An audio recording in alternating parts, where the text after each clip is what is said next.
So we may start. Good evening, sir. Yes. Good evening. Good evening. Namaskar and a very good evening on behalf of the Global Media Education Council. What a pleasure it is.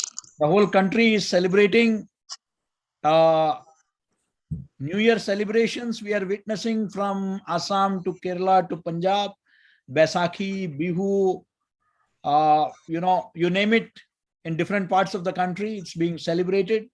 And also, Ramadan also is being observed across the country. And on this festive occasion, we are all gathered here as part of the 75 years of India's independence.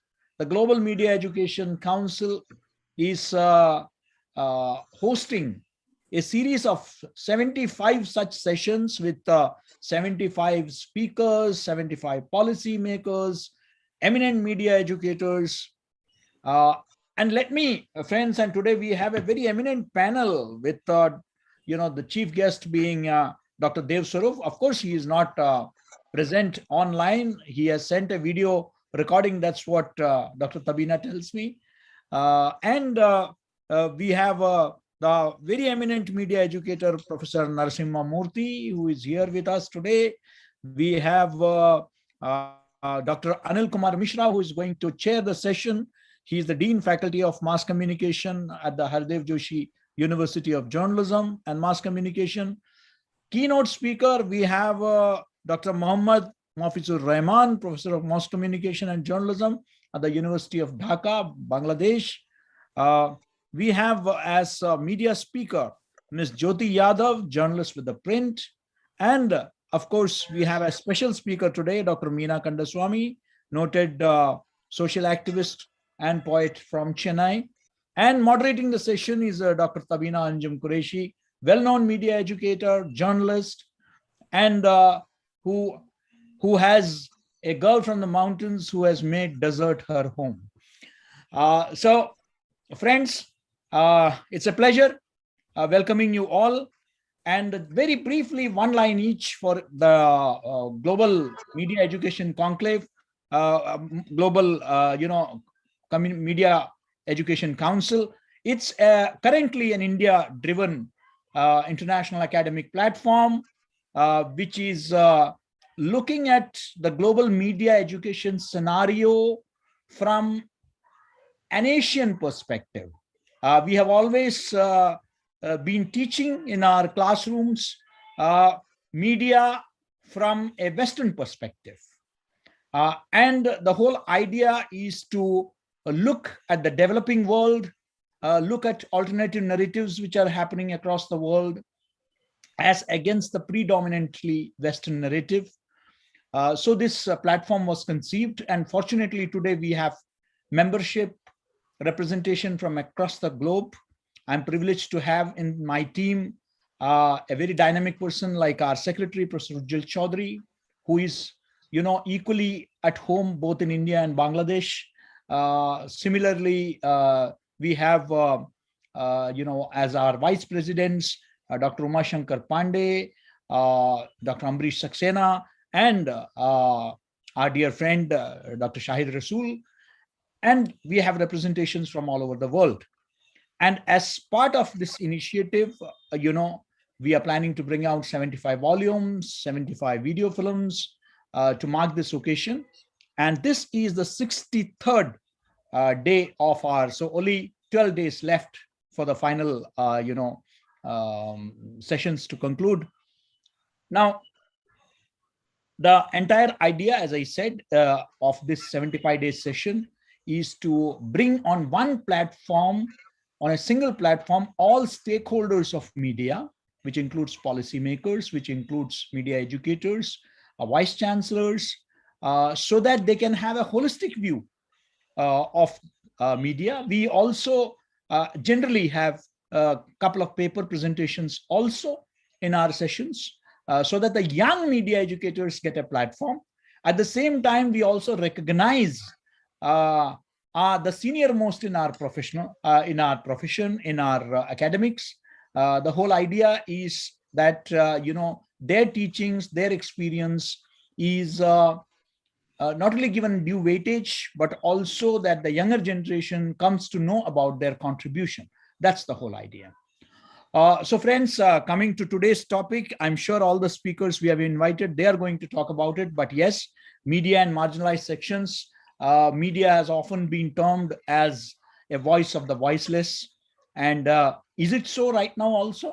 Is a question that we all need to ponder over. And we have always spoken about the revolutionary changes in terms of technology that have happened in media. But the question I asked even yesterday, I was at the SEMCA award ceremony with UNESCO in Delhi. And I asked them that, yes, there is a technological revolution which is happening in media. Everyone is going digital. But I said, what about the content? But the content by and large remains the same. I don't see that diversity in content. I don't see that representation in content, So is it still the voice of the voiceless? Is it echoing the voices, or is it just looking at the target audience? Is it echoing the same things that have been for all through all these years being echoed in the so-called mainstream media? These are issues that needs to be discussed. But at the same time, when these voices come, these voices, are they also equally venomous? Are they also equally divisive? What is the objective? We do not want a divisive content from any side. We want a content which unites, which brings us together, which doesn't breed hatred. So these are the things that we need to talk about. And I'm sure that today's deliberation, some of the leading communicators are today on this platform. We would be able to, come out and show a path, a direction. And let me now come to my the basic job for which I'm here, and that is to introduce one of the most promising media educators in the country today, Dr.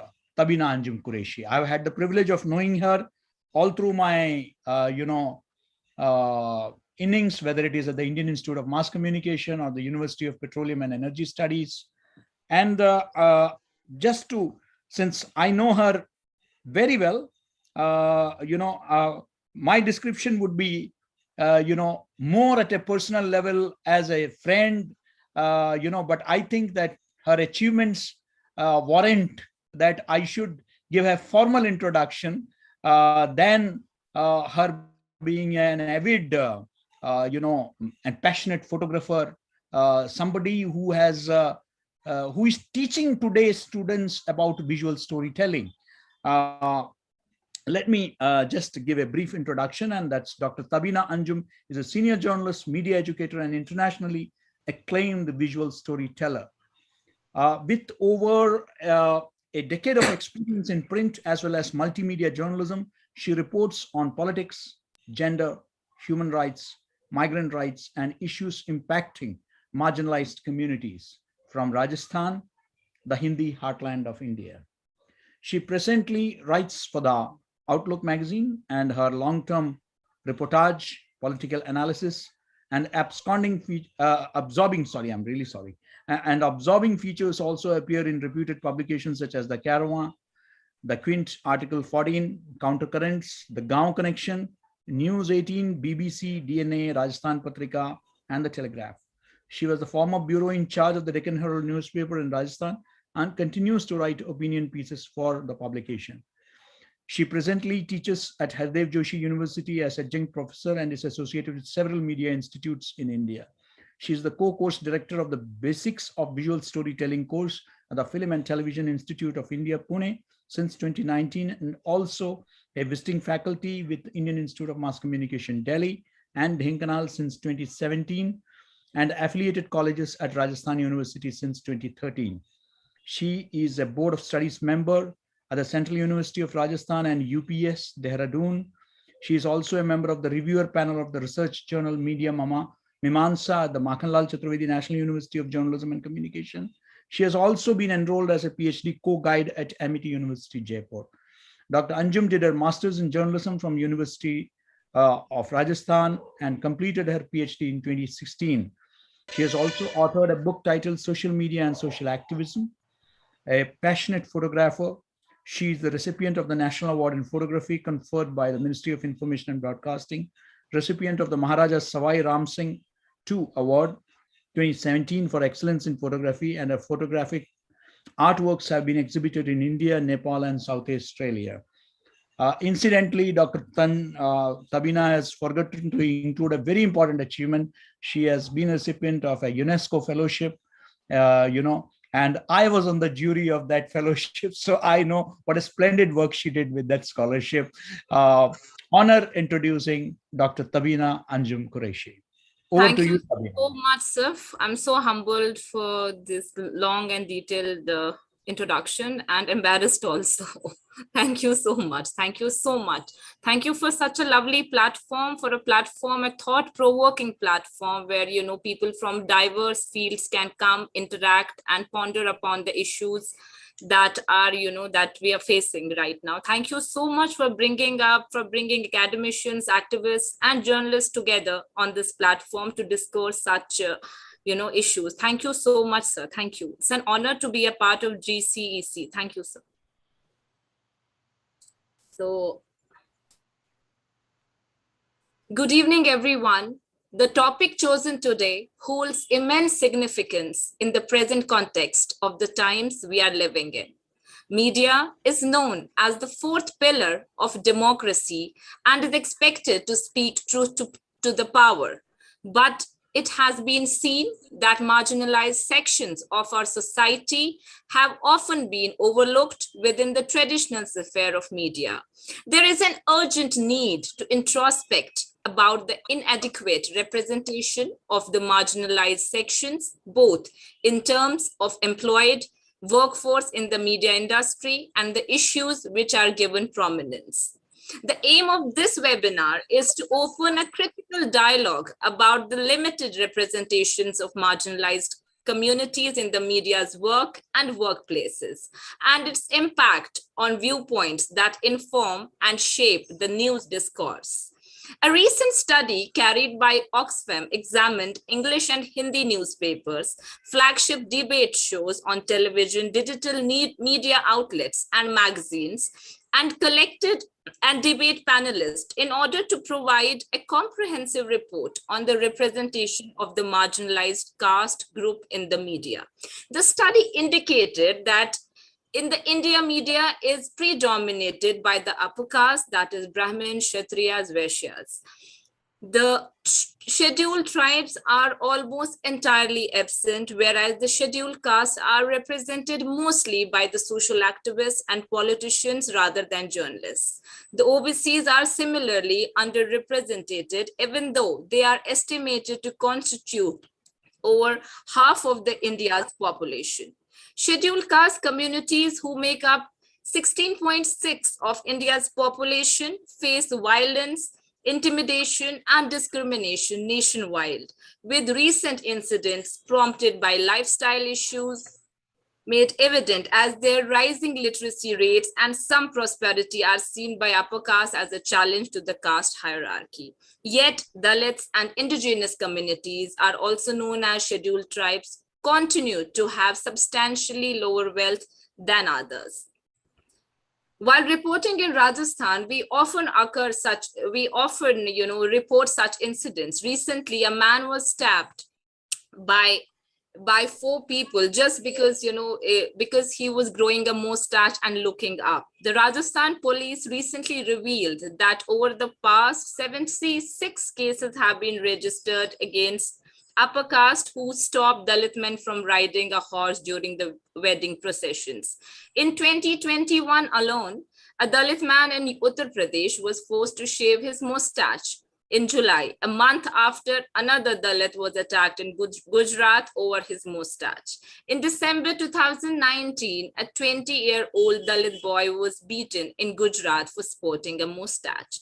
Mustaches are a particular symbol of Dalit assertion, said experts, as is riding a horse at a wedding, often regarded by upper caste as a sign of Dalit assertion and challenges to the caste hierarchy. Upper caste in Rajasthan, which ranks third by atrocities against Dalits according to 2020 National Crime Record Bureau, that is NCRB data, the latest available, were involved in a rising number of attacks on lowest of the Hindu castes. The data shows that atrocities against Dalits have increased steadily since 2018. So today in this webinar, we'll be discussing about the marginalized communities and the role of media and academia. To take this webinar forward, may I request today's session chair, Dr. Anil Kumar Mishra, Dean Faculty of Mass Communication at Haridev Joshi University of Journalism and Mass Communication, Jaipur, to take the webinar forward. A small introduction before he takes over. Dr. Anil Kumar Mishra is Dean of the Faculty of Journalism. After completing MA and MPhil in Mass Communication, Dr. Mishra also did his PhD from Mahatma Gandhi International Hindi University, Warda, on Shanti Prakriya के संदर्भ में Bharat Pakistan media के अध्ययन. Besides participating in several seminars and conferences, he has written and translated various articles for prominent national dailies and magazines such as Jansatta, Dainik Bhaskar, Lokmat Samachar, Samkaleen, Dunia, Jan Media, etc. He is keenly interested in a number of crucial areas of research, such as role of media in war and peace, geopolitical issues of South Asia and media, digital journalism, critical pedagogy, and media studies. Besides Hindi and English, he is quite comfortable in Urdu and Marathi. He has translated Salman Khurshid's book, Triple Talaq, Examining Faith, and it has been published by Oxford University Press, New Delhi. Over to you, sir. Tabina, just 1 second before Dr. Mishra begins. On behalf of the Global Media Education Council, we all pay tribute to the architect of our constitution, Dr. Bhimrao Ambedkar, on whose birth anniversary, we are having this session. It's a coincidence, but what a beautiful coincidence. Thank you. Thank you, sir. Thank you so much, sir. Anil ji, आप जी, thank you sir. तबीना ma'am, आपका भी बहुत बहुत शुक्रिया. सबसे पहले तो मैं आप लोगों से माफी चाहूंगा कि मैं इंग्लिश में उस तरह से प्रेजेंट नहीं कर पाऊंगा चीजें, क्योंकि हिंदी में मैं सोचता हूं तो दोनों लैंग्वेज में आप बोल सकते हैं सर. Thank you. एक बार सबका बहुत बहुत हार्दिक स्वागत है इस ऑनलाइन वेबिनार में ग्लोबल मीडिया एजुकेशन काउंसिल के तहत. और आज आप जैसा कि प्रोफेसर केजी सुरेश सर ने बताया कि आज हम इस मौके पे इकट्ठा हुए हैं. डॉक्टर अंबेडकर की जन्मतिथि भी है आज, जो हमारे संविधान के निर्माता ही नहीं थे, बल्कि उन्होंने उसके पहले भी जो हाशिए का जो समाज है, उनकी जो सामाजिक राजनीतिक भूमिका है, उस भूमिका को बहुत अच्छे तरीके से रिप्रेजेंट किया और दुनिया के सामने एक ऐसी तस्वीर उन्होंने रखी जो भारतीय समाज का जो सबसे एक चैलेंजिंग टास्क था आजादी के आंदोलन के दौरान, जाति व्यवस्था, उस जाति व्यवस्था को एक तरीके से उन्होंने खत्म करने के लिए अपना पूरा जीवन लगाया. तो इस मुबारक मौके पे मैं आप सब लोगों का बहुत बहुत स्वागत करता हूं और अपनी बात इस विषय पे शुरू मैं करूंगा यहाँ से कि लोकतंत्र, जैसा कि प्रोफेसर केजी सुरेश सर ने कहा था कि आमतौर पे ये माना जाता है कि मीडिया जो है वो वॉइस ऑफ द वॉइसलेस है. तो इस हाइपोथेसिस को भी चैलेंज करने की जरूरत है कि क्या वास्तव में ऐसा है क्या, क्योंकि अरुंधति रॉय से जब कुछ साल पहले ये सवाल पूछा गया था तो उन्होंने बहुत साफ शब्दों में ये कहा था कि असल में वॉइस ऑफ द वॉइसेस जैसी कोई चीज होती ही नहीं है, क्योंकि हर व्यक्ति की अपनी एक जुबान होती है, हर व्यक्ति की अपनी एक भाषा होती है. सवाल उस भाषा को एक तरीके से रिकॉग्नाइज करने का है, उनको एक तरीके से उस आवाज को महसूस करने का है जो वो बोलते हैं. और कई दौर इतिहास में ऐसा हमने देखा है कि जबकि एक पूरी की पूरी कम्युनिटी साइलेंस मोड में उसको फोर्स किया गया है रहने के लिए. इसीलिए आप देखेंगे कि हम लोग जब मास कम्युनिकेशन थ्योरीज में पढ़ाते भी हैं तो हम कहते हैं कि स्पाइरल ऑफ साइलेंस थ्योरी, यानी सेकेंड वर्ल्ड वॉर के समय में हमने देखा कि यूरोप में और खासतौर से जर्मनी और इटली में पूरी यहूदी कम्युनिटी जो थी उन्हें एक तरीके की खामोशी का सामना करना पड़ा, और वो खामोशी का जो कारण था वो राजनीतिक सामाजिक कारण होते हैं। तो ये भी एक बहुत इंटरेस्टिंग चीज है कि असल में बेजुबान या खामोशी जैसी कोई चीज होती नहीं है, लोगों को मजबूर किया जाता है कि वो खामोश रहें, अपनी बातों को कह ना पाए, उनको सप्रेस किया जाता है, उनको रिप्रेस किया जाता है। इसके पहले कि मैं थोड़ा लोकतांत्रिक व्यवस्था पे बात करूं, मैं आपको बताना चाहता हूं कि जैसे आज का जो टॉपिक है media and the marginalised communities, उन कम्युनिटीज में मैं मुख्यतः 3 कम्युनिटीज को भी हिंदुस्तान में रख रहा हूं जो आज के दिन में सबसे ज्यादा एक कोऑर्डिनेटेड अटैक्स का सामना कर रहे हैं। वो हैं, जैसे तबीना जी ने भी शुरू में जिसका जिक्र किया था, दलित, आदिवासी और मुस्लिम्स। इसमें अगर हम 2-3 और दूसरे कम्युनिटीज को ऐड कर लें, जिसमें से जो न्यू लिबरल इकोनॉमी की जो परेशानियां हैं उससे जो मजदूर तबका है, वो मजदूर तबका भी एक तरीके से जो इकोनॉमिक पॉलिसीज हैं उनका प्रभाव झेल रहा है।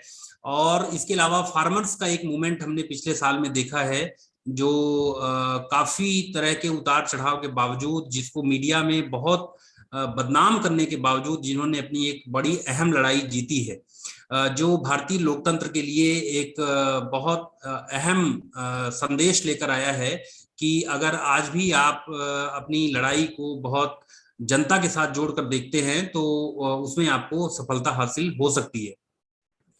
तो दलित, आदिवासी और मुस्लिम समुदाय के साथ खासतौर से जो ये चीजें हो रही हैं मीडिया में, उसको 2-3 तरीके से आप देख सकते हैं। एक तो कि उनकी कम्युनिटी की जो समस्याएं हैं, उनकी जो प्रॉब्लम्स हैं, उन प्रॉब्लम्स को कितना रिप्रेजेंटेशन मिल रहा है, और दूसरा कि ये जो कम्युनिटीज हैं उनका खुद का डिसीजन मेकिंग जो पोजीशंस हैं उसमें उनकी क्या स्थिति बन रही है, क्या उनका रोल बन रहा है।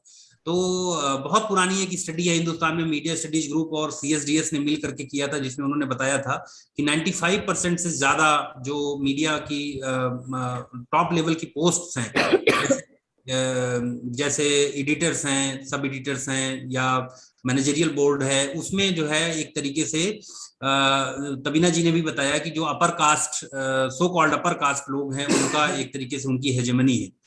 तो ये 2004 की एक स्टडी है, लेकिन उसके बाद ऑक्सफैम की भी रिसेंट स्टडी आई है।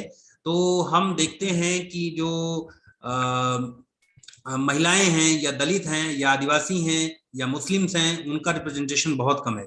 हालांकि डिजिटल मीडिया के आने के बाद कुछ कम्युनिटी स्पेसिफिक चीजें शुरू हुई हैं, जैसे हमारे देश में आज के दिन में एक बहुत ही मजबूत बहुजन मीडिया है, जिसको हम ये कह सकते हैं कि जो दलितों के सवाल को बहुत प्रमुखता से उठाता है। एक मुस्लिम कम्युनिटी सेंट्रिक मीडिया भी है, जो माइनॉरिटी राइट्स की बात करता है। केवल उसमें आदिवासी जो तबका है, उस आदिवासी तबके का रिप्रेजेंटेशन हमें उस तरह से देखने को नहीं मिलता डिजिटल स्पेस में। ट्विटर पे 1-2 लोग हैं, ट्राइबल आर्मी या अब्रोजिनल ऑफ इंडिया जैसे कुछ ट्विटर हैंडल्स हैं जो आदिवासियों के सवाल को उठाते हैं, लेकिन इसका जो ताना बाना है, इसका जो रिफ्लेक्शन है, वो आप इस रूप में भी देख सकते हैं कि हमारी जो आज की राजनीति है, उस राजनीति में भी इन समुदायों के साथ बहुत गलत तरीके का, या बहुत आप ये कह सकते हैं कि दोहरे तरह का सेकंड स्टैंडर्ड सिटीजन के तरह का व्यवहार हो रहा है। तो अब इसको जैसे एक पॉइंट ये भी आया था कि हम मीडिया को ये मानते हैं, ये हमारे दिमाग में बैठा दिया गया है कि मीडिया लोकतंत्र का चौथा स्तंभ है, चौथा खंभा है। लेकिन फिर इस हाइपोथेसिस को भी अगर हम जांचने की कोशिश करें तो हम देखते हैं कि मीडिया जिन प्रेमाइसिस पे मीडिया की जो भूमिका बनी, उसमें जो माइनॉरिटी मेजॉरिटी का पूरा जो कॉन्सेप्ट है, उसको ठीक तरीके से रिप्रेजेंटेशन का था। लेकिन जो पॉलिटिकल मेजॉरिटी या पॉलिटिकल माइनॉरिटी है और सोशल मेजॉरिटी और सोशल माइनॉरिटी है, इन दोनों के बीच के फर्क को एक तरीके से अब मिटाया जा रहा है।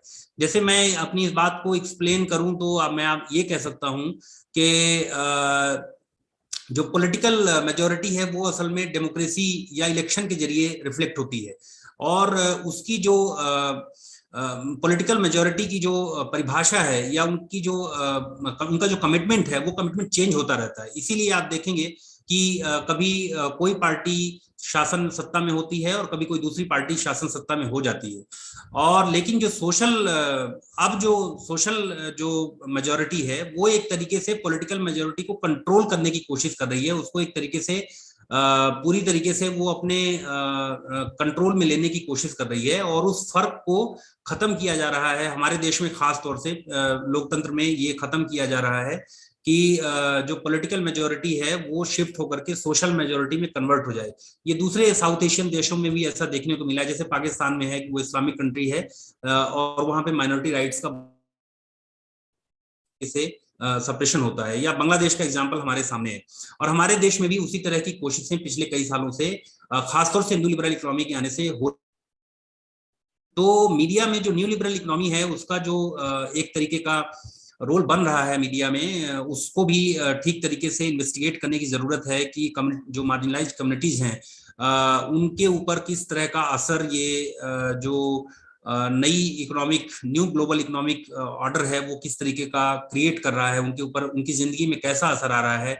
और आज के समय में अगर हम देखें तो मेन स्ट्रीम मीडिया में जिस तरह का पोलराइजेशन है, मेन स्ट्रीम मीडिया में जिस तरह की दिक्कतें हैं, जिस तरह की समस्याएं हैं, उसमें बहुत मुश्किल हो जाता है कि आप मार्जिनलाइज कम्युनिटीज का कोई रिप्रेजेंटेशन ठीक से हो पा रहा है कि नहीं।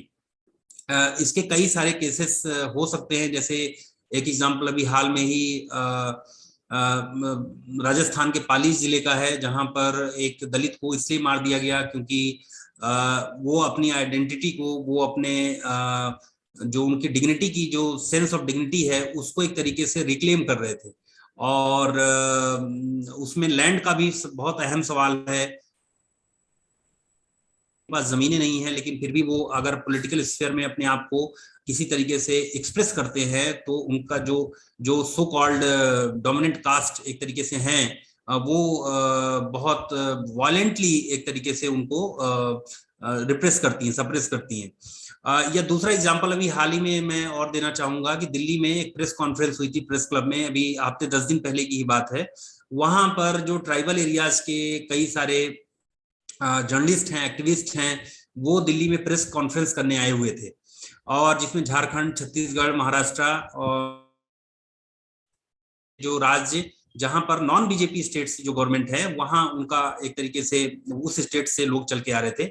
और वो कॉर्पोरेटाइजेशन और मिलिटराइजेशन, क्योंकि आप जानते हैं कि हमारा जो सेंट्रल इंडिया का एक लार्जर पार्ट है उसमें मिलिटराइजेशन जबरदस्त तरीके से हुआ है पिछले कुछ सालों में, तो उस मिलिटराइजेशन के खिलाफ बोलने के लिए आए थे। लेकिन हैरानी की बात यह है कि मेन स्ट्रीम मीडिया के किसी भी अखबार, टेलीविजन ने तो उनकी खबर नहीं,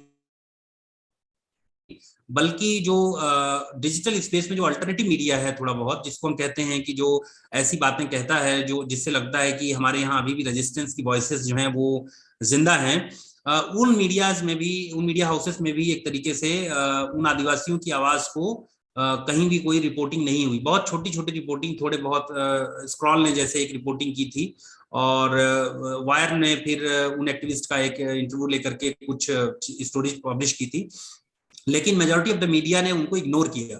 तो जो एक झारखंड से एक जर्नलिस्ट आए थे, उन्होंने ये सवाल पूछा जो कि बहुत इंपॉर्टेंट सवाल है मेरी नजर में, कि क्या ऐसा तो नहीं है कि जो नॉन बीजेपी स्टेट्स हैं वहां पे भी इसलिए उन सवालों को एक तरीके से दबाया जा रहा है क्योंकि उनको लगता है कि उनका रेवेन्यू स्ट्रक्चर उससे प्रभावित होगा अल्टरनेटिव मीडिया का।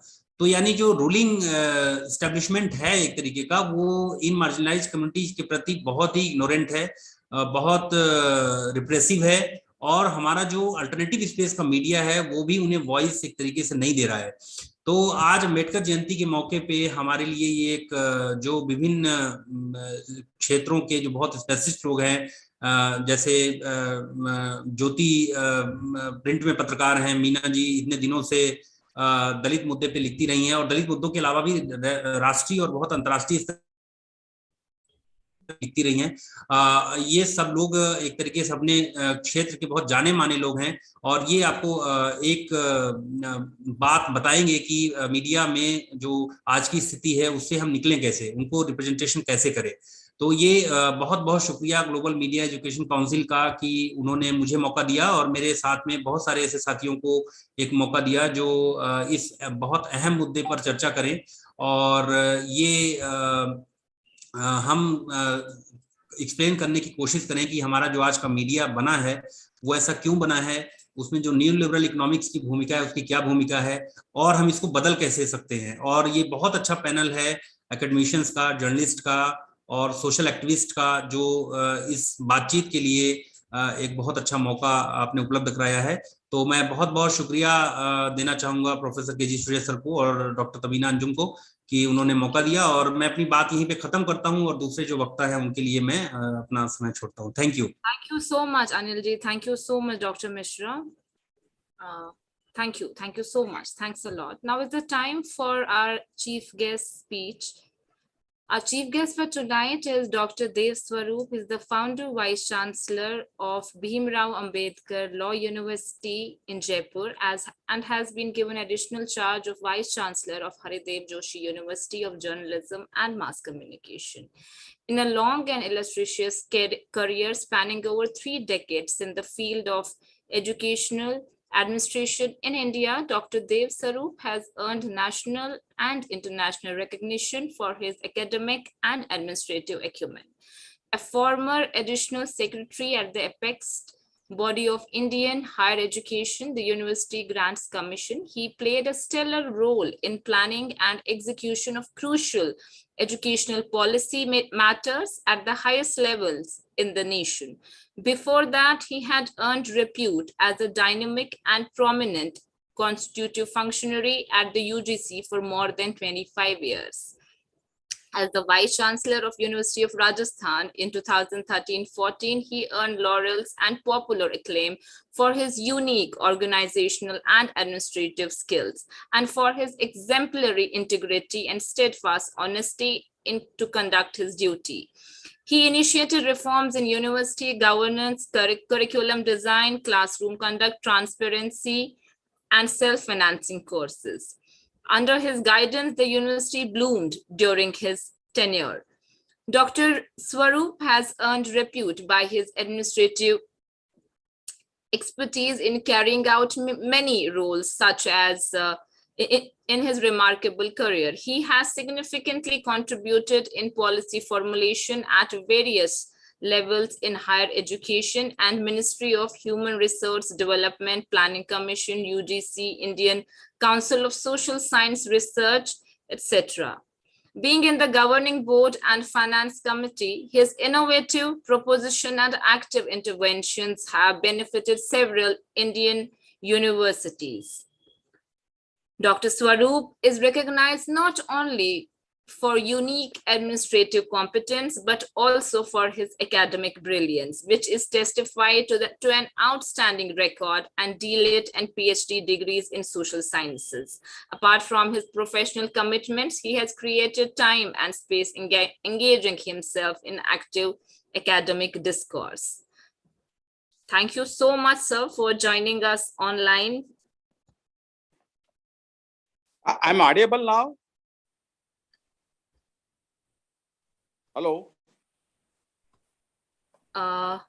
Professor Murthy? Yes, I'm audible. Yeah, you're audible. Will come to you after this. Outset, Okay.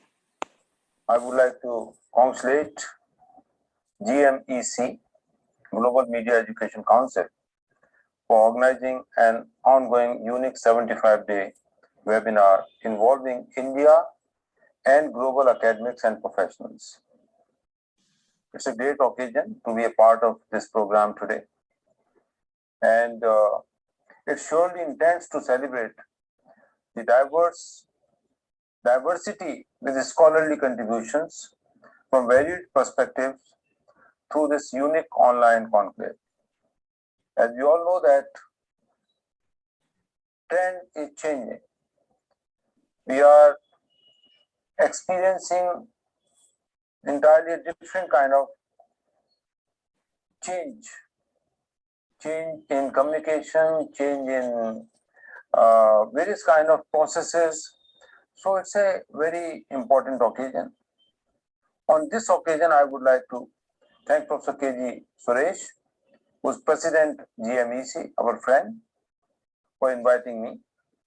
Also would like to congratulate my colleague, Dr. Tabina Anjum, Professor at Hardev Joshi Patrikarta Vishwavidyalaya, for choosing a very important topic for the discourse and managing a diverse lineup in the session. It's a very important topic, certainly. So, before I present my views on that, I would like to greet the fellow speakers tonight, Professor Narasimha Murthy, Professor Mazifur Rahman, Dr. Meena Kandaswamy, Dr. Anil Kumar Mishra, Ms. Jyoti Yadav, and the worthy audience from the academics and related disciplines. Friends, we all know that the topic is media and marginalized sections of society. Media is a very, very important medium or tool to transform or to influence various social processes. When we talk about marginalized section, we address the sections deprived of even legitimate claims. And on one hand, when the education, other social processes empower that youth, media can also play a very, very important role in the process. And the media and the marginalized sections is also very important because unless media intervenes, unless the media recognizes the issues of marginalization, the issues of various kind of discriminations, being a person from the marginalized section and certain other social realities, media can present the facts before the people. Media can influence the minds of the people and can certainly play a very vital role in influencing them for the cause. The cause is a positive change. The cause is to unify the social fabric. And the cause is to really play a very fair and judicious role. And which I feel very important that you may recall that during the national movement, Dr. Ambedkar's role, Gandhiji's role, and when I read, it was learned that Dr. Ambedkar's role was to bring these marginalized sections in the mainstream. Otherwise, these sections were always, absolutely in isolation. कोई भी आता है, कोई भी जाता है, कोई राजा बने, उनके हिसाब से अगर शोषण होना है, उनकी कोई जगह नहीं है।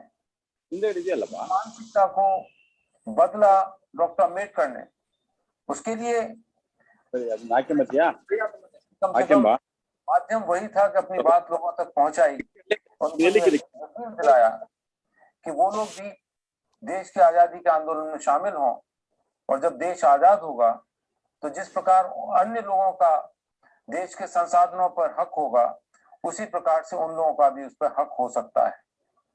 और अल्टीमेटली उन्होंने लीड किया, यूनाइट किया सबको, और उनकी आवाज वो बने। बहुत बड़ा क्रांतिकारी परिवर्तन आया, पूरा पैक्ट हुआ, पॉलिटिकल रिजर्वेशन मिला, सर्विसेज में रिजर्वेशन मिला। वो बात अलग है कि जो चेंज उन्होंने विजुलाइज किया था शायद वो अल्टीमेट नहीं हुआ।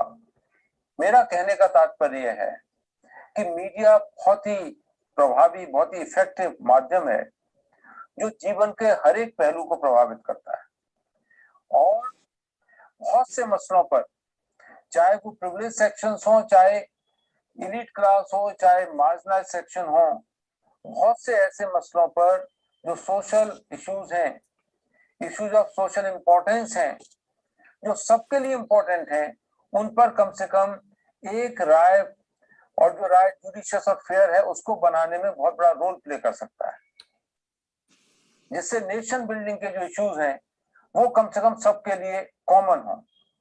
बहुत से इश्यूज हैं जो हो सकता है कि सोशल रीजंस की वजह से डिफरेंट हो सकते हैं, लेकिन कुछ इश्यूज ऐसे हैं जो हर एक व्यक्ति से संबंध रखते हैं, उन पर सही और स्वस्थ सोच हो, हेल्थी थिंकिंग और क्रिटिकल थिंकिंग, कम से कम इतनी जगह हो कि आप आर्गुमेंट कर सकें रीजनिंग के साथ। मीडिया एक फोरम है, मीडिया एक माध्यम है और मीडिया निश्चित तौर पर बहुत इंपॉर्टेंट रोल प्ले कर सकता है। Today's this particular activity is going to play a very important role by not only having a documentation of the entire proceedings, but also those who are becoming the part and also in continuity, all those who become the part and also get chance to interact with each other would like to discuss all these issues. And I believe in one thing, that once you have some knowledge, some information, you have the tendency to share with others. So whatever is being discussed today will certainly become the part of larger knowledge body, larger information system, and of course, a part of larger academic thought processes, thought-provoking processes, and in the right perspective, beginning to discuss all the issues which are sincerely and genuinely related to the marginalized sections. After all, they are the part of the society and integral part of the society, and they deserve due attention of media on certain issues. Thank you very much. Namaskar.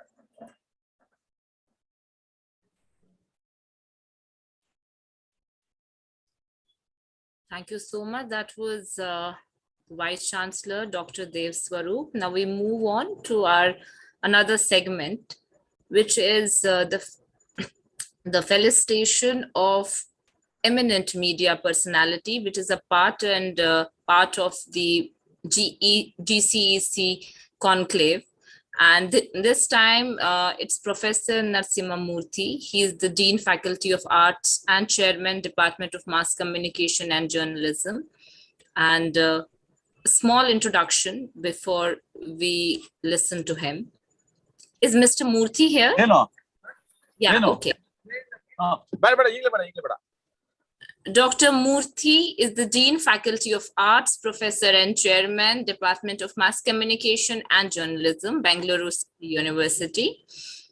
He is a postgraduate in Mass Communication and has done PhD in Development Communication from Bangalore University, and started his career as research assistant in the Department of Mass Communication, Bangalore, and worked as a professor in Mass Communication and Electronic Media, besides functioning as an assistant director, Center for Social Exclusion and Inclusive Policy, Bangalore University. With over 3 decades of research, teaching, and administrative experience in media and use of media technology on education, he has built a couple of departments from scratch, and now they have become models for others to emulate. He has foresighted and upgraded himself with latest teaching methods and technological changes. He hails from a small village in Karnataka and from a disadvantaged social group, and always competed with the best in the field and delivered results to the envy of many. He also headed Greenfield Bangalore City University for a brief period. And during that time, he took several innovative and path-breaking decisions and is involved in readying of MOOC courses and communication research through SWAYAM. Sir.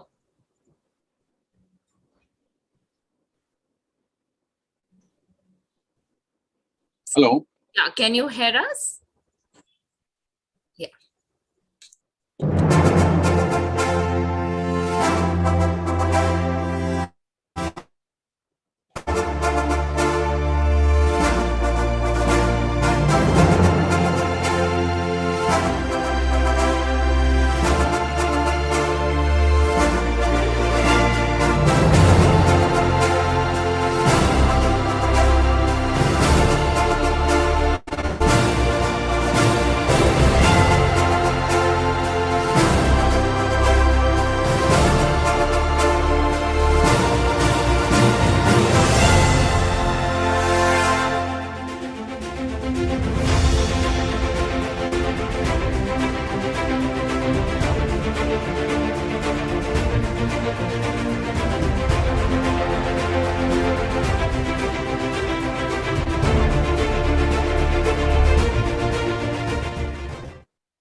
Professor Narasimha Murthy, Yes, GMAC yes. is honored to honor you. We are indeed Thank honored to honor you. you. We are Thank you. looking forward to your address. Thank you, sir. Thank you, sir. Thank you, sir. First of all, my problem here is Bangalore is raining. I was in my department. I'm in my department. The electricity issue has come. Now I'm sitting in my car because there is no other alternative here because heavy raining in Bangalore city now and also no electricity and no internet. I'm sitting in my car and I'm participating that. And I will start by this thing. First of all, I'm apologize. I'm asking because the disturbance. Then another word which I want to share. I'm extremely sorry to consider my name as an eminent media scholar. I am not. My achievement is nothing. My achievement is nothing because there are scholars. There are scholars. I don't know why my name was chosen. Even I don't know when. You really deserve it, Professor. You No, really no, no, no. deserve I it. am not. we have selected 75 people from across the country, Okay, and sir, but you know I'm not that you are much. one of the I'm top 75, and it is your humility. It is your humility. Okay, okay, sir. When Sabina Anjum called and told me, I was shocked. I told I don't know anything. I said okay. Then accepted. I am participating. I'm happy to share my views. Today is the 131st, the birthday of the Bharat Ratna Dr. B.R. Ambedkar, and the topic is media and marginalized group. Now, marginalized group, which we are talking only Dalit, not only Dalit, all the disadvantaged groups, all the disadvantaged group of the society are called marginalized group. Not only Dalits, even other community also, there is a disadvantaged group. Those who cannot come, who cannot acquire the political, social, and economic positions, they all belong to the marginalized group. Or we can say that is a disadvantaged group. And now I want to start from how the role of media or the media, how media is concentrating these groups. The first of all, after 1992, when the liberalization policies of the nation was started, and the country is allowed the for FDI, foreign direct investment in media sector also. So when the government is liberalized the policies, so many multinational companies have entered even in the media field. So many multinational companies.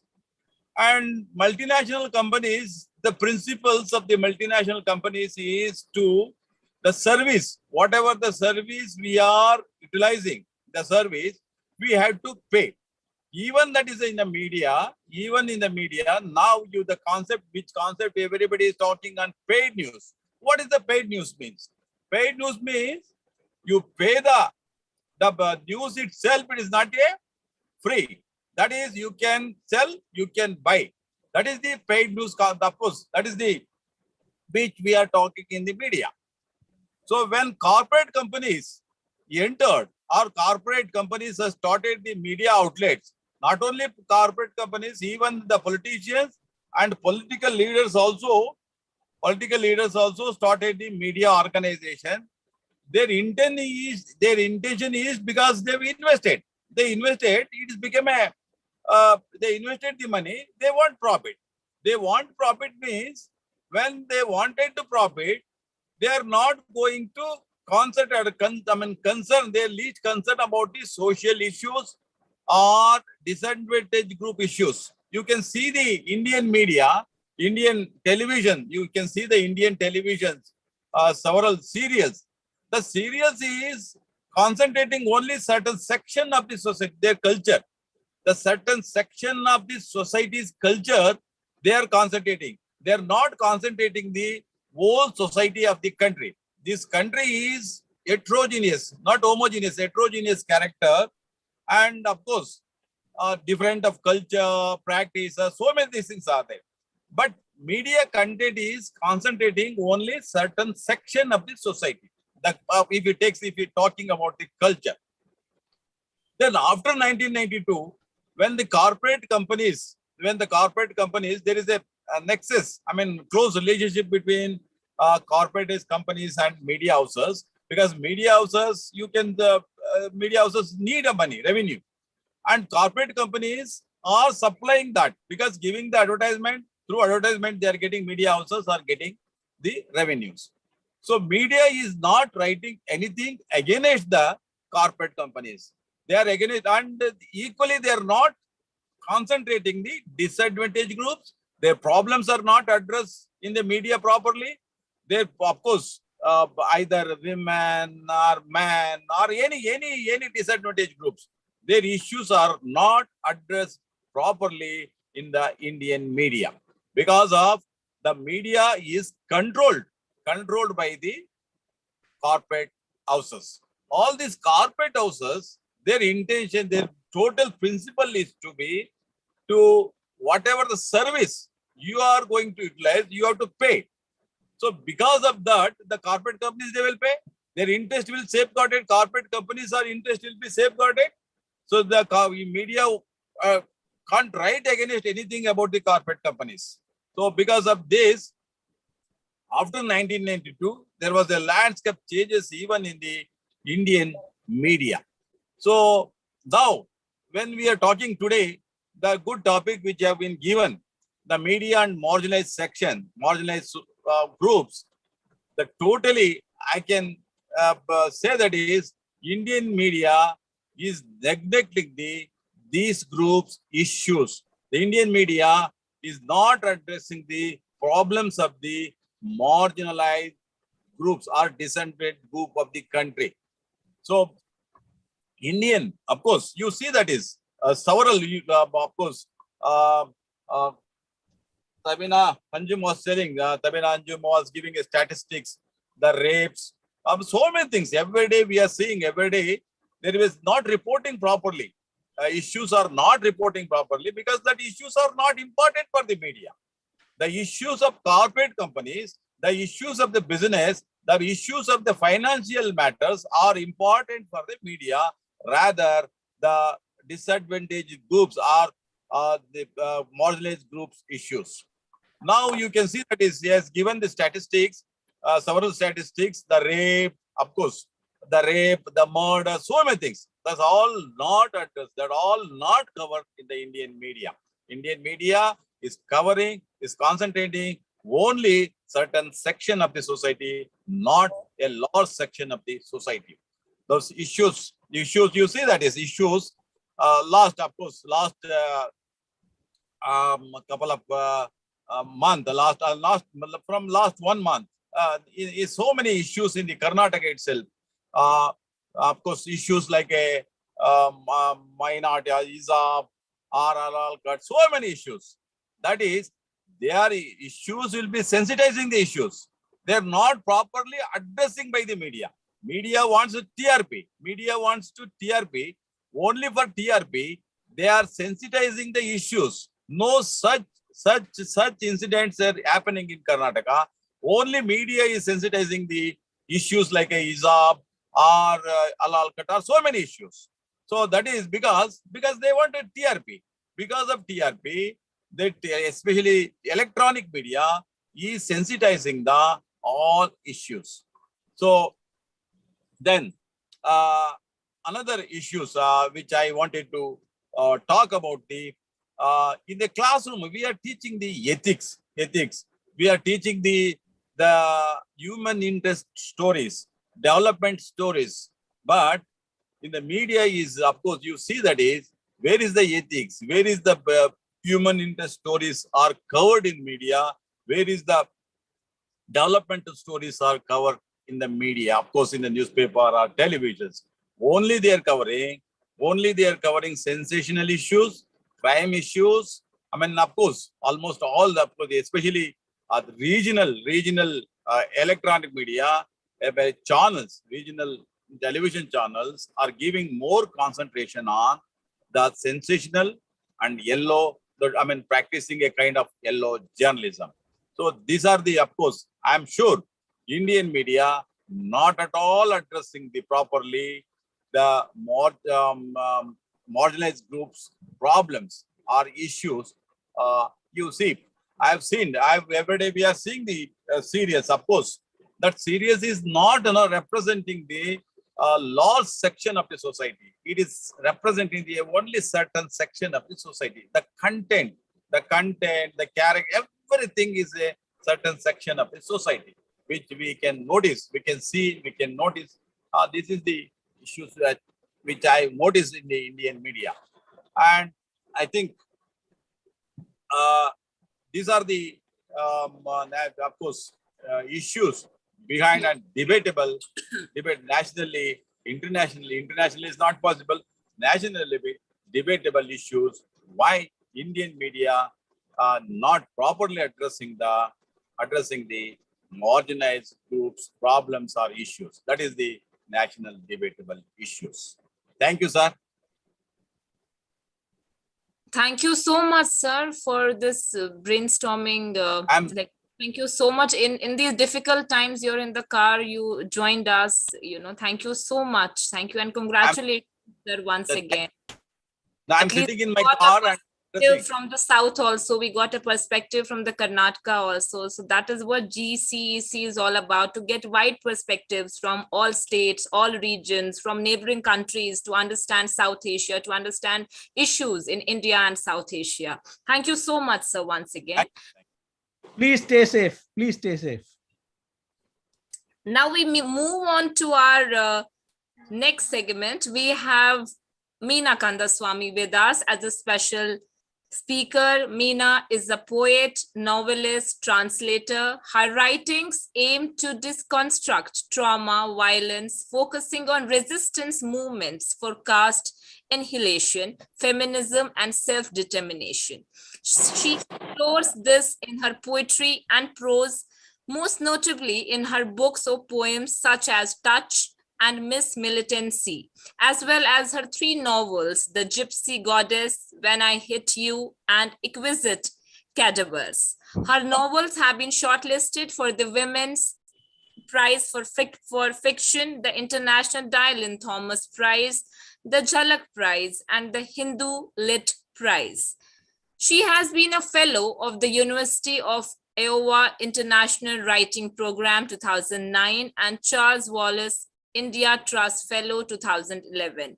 Tomorrow Someone Will Arrest You, her latest collection of poetry, is to be published this year. I had a chance to read some of her poems, and I'm a huge fan of Meena's writings and Meena's poetry. We recently met at the Lit Fest.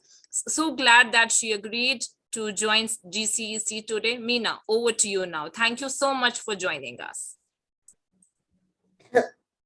Jai Bhim, and greetings to everybody who is present here, and to GCEC for organizing and hosting this, and especially to Dr. Tabina Anjum for thinking of me for this opportunity, and to ask me to speak about media and the marginalized sections. So I will try to be a little bit brief, but also broad in my perspectives. So the first thing is that it's very regularly people say that the media is often seen as a very important pillar of democracy, but the media is also the place where you know. If you speak, as a Tamil person, media is still one of those places where it's completely dominated by the hegemonic forces. It's dominated exclusively, especially as a Tamil woman who writes in English.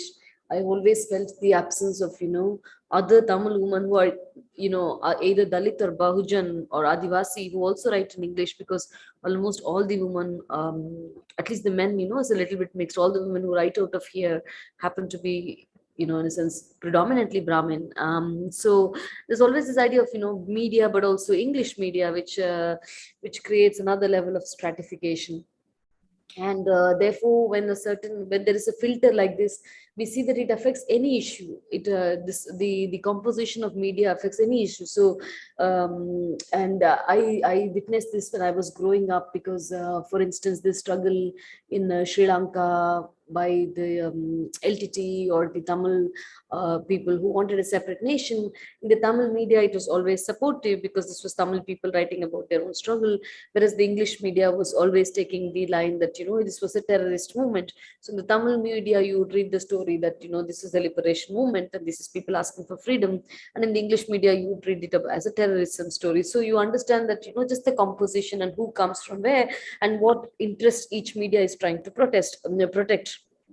So it was something that, you grow up seeing very starkly in front of your eyes. It's the same story, but how they run it. And here, when I want to talk about here, how absence of Dalits, Bahujans and Adivasis in newsrooms starts uh, is seen as an absence of their issues from being addressed. And I think Professor Narasimhamurthy made this really, really very excellent point. And I actually want to talk a little bit about this, because, there's another speaker, I think Professor Anil Kumar Mishra, spoke about corporatization and militarization, and the media's silence on all of these issues.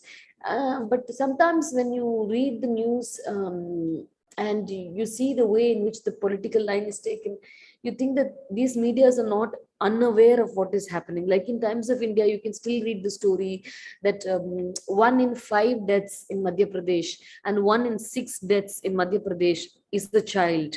And this happens nowhere else in the developed world, nowhere else in the developing world. It's catastrophic, which means 20%, every fifth death is a child of 0 to 4 years dying. So this is 20% of the deaths are children who should not die. Like, this kind of mortality doesn't exist in any developed country. Even in Kerala, Tamil Nadu, it's 1 in 60 deaths or something like that, So when this country is letting children to die, at the same time, they are so happy, running advertorials from the Yogi Adityanath government and this kind of thing. So the question is, like, how much it's one thing to report the truth, but one thing is to hold yourself accountable to the truth. But then the economics of production, the economics of broadcast, the economics of censorship, sponsors, all of this means that the media is functioning completely on a corporate model. It is not a people's media. It's not a media that talks about and here I'm not even talking about the division. We're just talking about just like children, like, this is not even something people can say, oh, you're a Hindu child, you're a Muslim child, you're a Dalit child, you're a Bahujan child. This is a question of basic issues of, right, when it boils down to children. This is a country that doesn't address this kind of issue. And this kind of corporate media, this silence is not only on these kind of issues, but also on issues like general strike. This is the only country where you can even read in the New York Times about the general strike that happens here. And believe me, when a general strike happens in India, it's possibly the largest strike in the history of mankind, because the kind of numbers that the Indian working class constitute.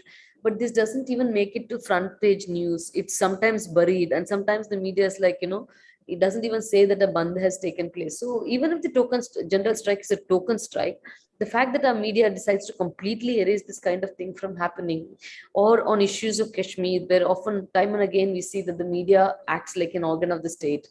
And this is also how they act in cases like the Bhima Koregaon. So I spoke about all of this, but I just want to particularly highlight something that is troubling me, and which I was not very sure in the beginning if I should talk. But the fact that this discussion and all the other panelists have been so honest and so brutal and so powerful in calling everything by its name allows me the courage to talk about this. So when I was in Udupi to cover the hijab protest, actually I wrote for the Outlook and later I wrote for the Quint. And one of those things that we observed, I was working with another reporter on the ground called G. Vishnu, and one of those things that we observed was the utilization of men who were, whose fathers were construction laborers, men whose fathers were, in the fishing community, boys who were like very young, between 18 and 20 years of age.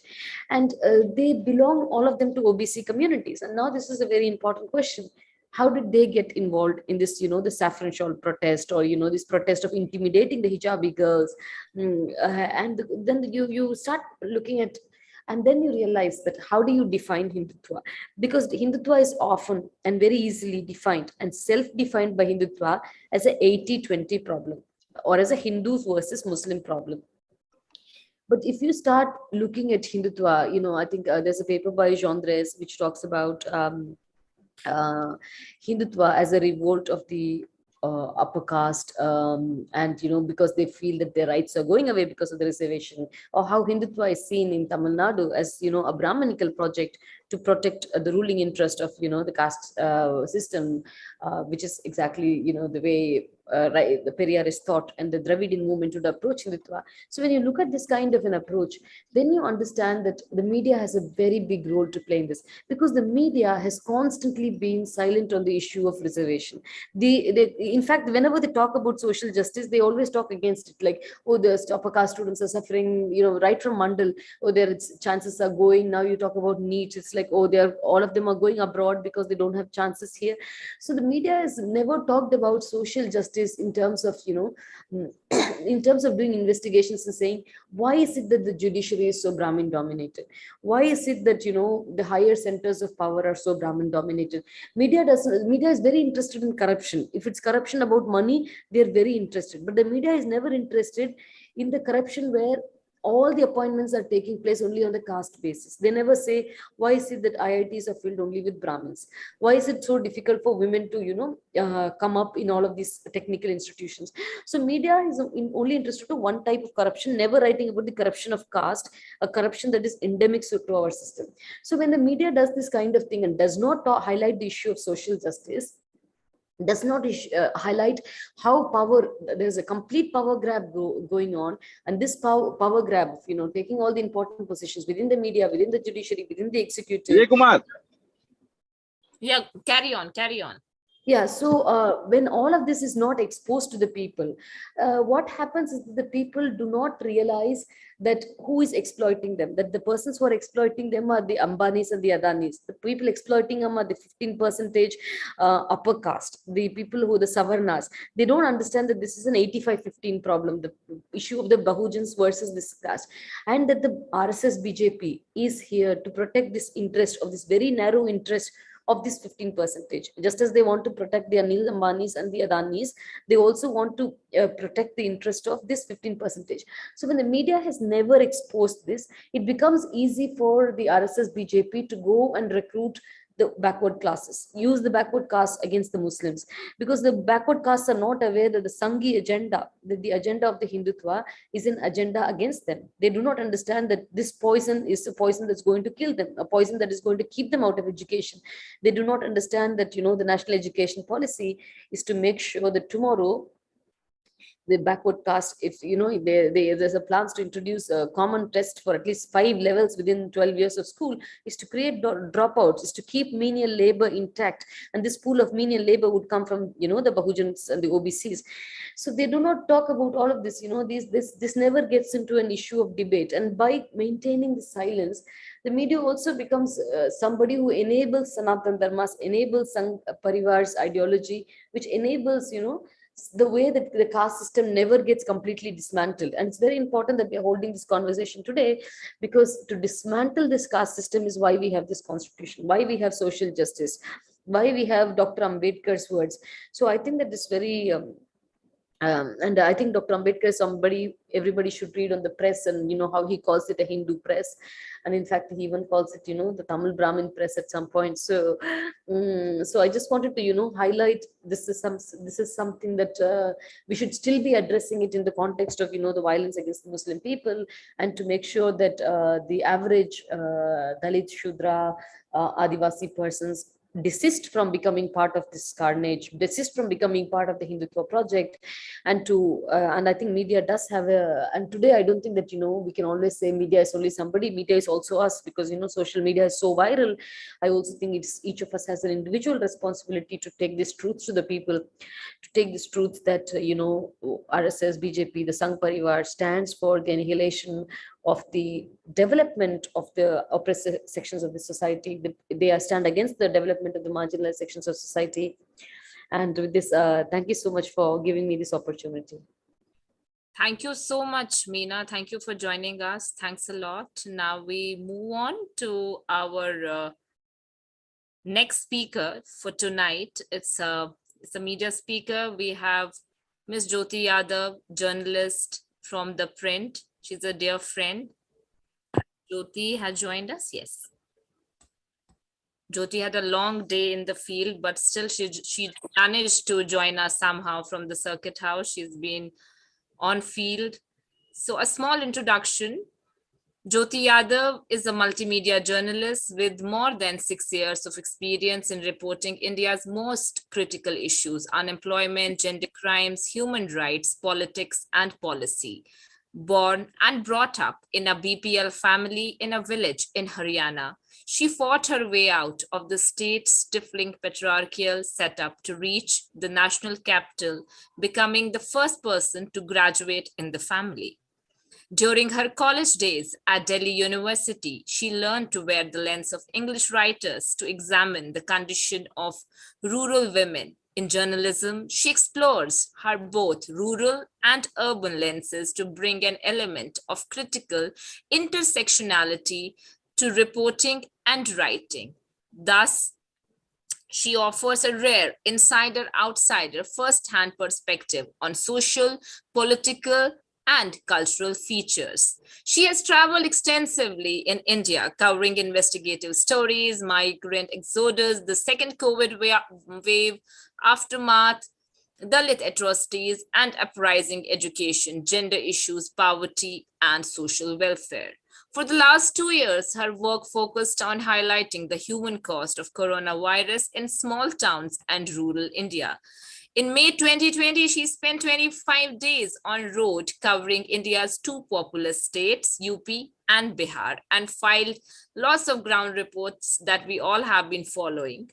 She went to the deep pockets of the country to consistently report on aftermath of the second COVID wave, and her dispatches focused on gender gap in education, disrupted midday meals, drop in institutional deliveries, suicides, and mental health.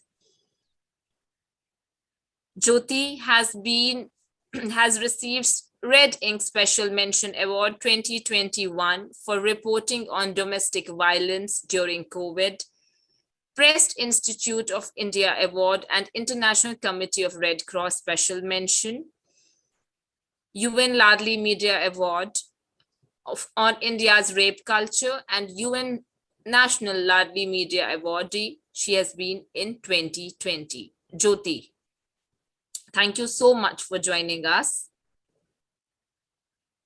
Yeah. बहुत शुक्रिया. Thank you so much for inviting me. पूरा दिन थका हुआ रहा, आप आए. Thank you so much, Jyoti.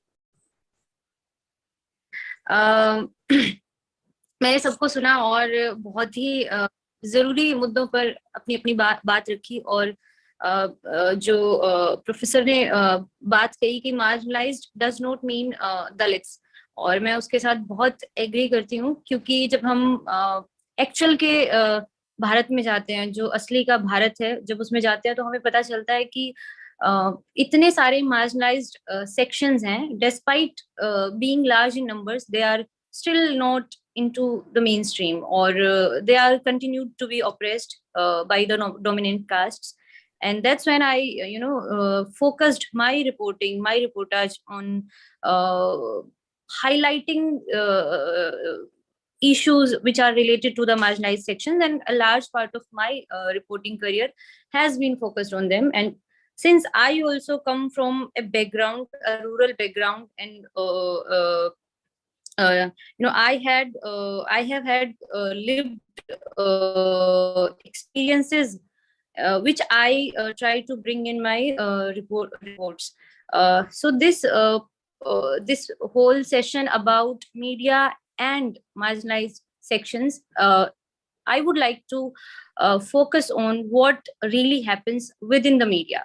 So since we are living in a digital age, we have seen the entry of OBCs, SCs, and STs in the media, because in legacy media there were so many barriers that many of yester generation women and men could not make it to the mainstream media. But since I guess since 2013 and 14, there was a rise of digital media platforms, and we saw people coming from these communities.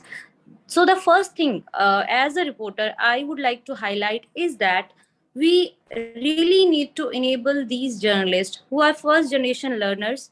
We are complaining about media, sabotaging the issues of marginalized sections, but we also need to, voice for them, the journalists who represent marginalized sections, including SCs, STs, OBCs, and women.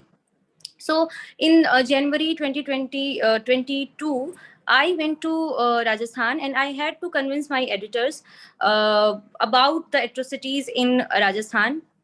In a traditional media, anyone would go and try to, paint a sorry picture of Dalits. They are victimized, they are hounded for, for simply being on Facebook, Twitter, or Instagram, for carrying mustaches, so and so. But I really wanted to empower, not empower, but I really wanted to give them a voice. So I decided to do a different story. So I focused on some of these young men from different parts of Rajasthan and how they are using social media, Twitter. And there is Hans Raj Meena, there is Meena Kotwal. She is, in fact, a journalist based in New Delhi, but she covers stories of Dalits and Bahujans. So I focused on these young boys who are first generation learners, but they have technology in their hands, and they are countering caste violence with their smartphones. So I tried to focus on the different perspective of caste atrocity in Rajasthan. Another story that I chased during my reporting assignment in Rajasthan was a helicopter wedding. So we see a lot of videos that go viral on Twitter. They create a lot of outrage. But what is beyond that headline? That is what we journalists should bring out. So I focused on that helicopter wedding. I tried to a tale of two weddings. In fact, I tried to cover a story where a Dalit groom was beaten blue and black, and the police had to deploy more than 100 police officials, because the dominant castes were offended, and they were stone pelting the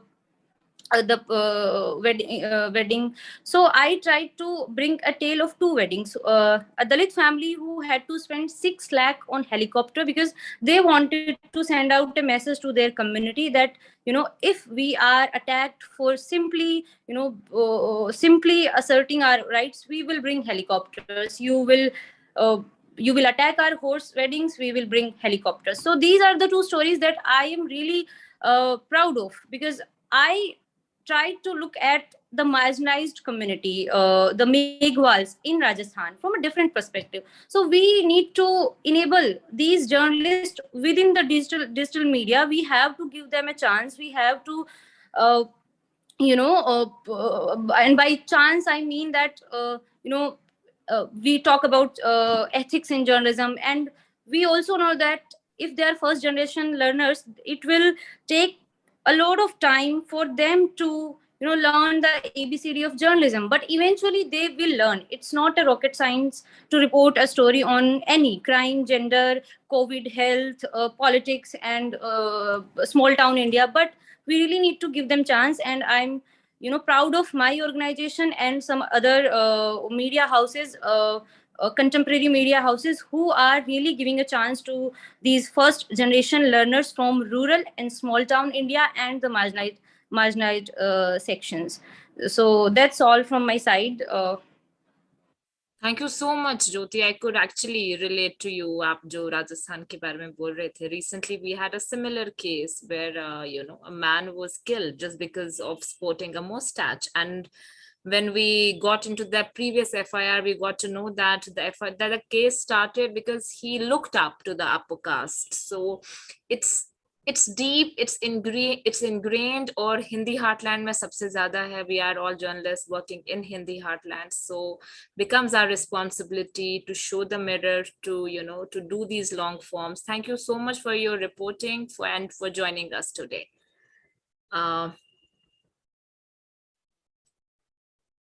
Now we move on to our next segment tonight. We have our, abhi tak to humne India mein kya ho raha hai, till now we were having a dialogue, what's happening in the country, what's happening in different pockets of our country. Now we'll have a different opinion from our neighboring country, Bangladesh. We have with us Dr. Mohammad Muzaffar Rahman. He is the professor of mass communication and journalism at University of Dhaka, Bangladesh. So we welcome you as a keynote speaker today. A brief introduction before he speaks. Dr. Muzaffar Rahman is a professor and former chairperson of Department of Mass Communication and Journalism at the University of Dhaka, Bangladesh. He works as the Bangladesh contact point of the Global Media Climate Network.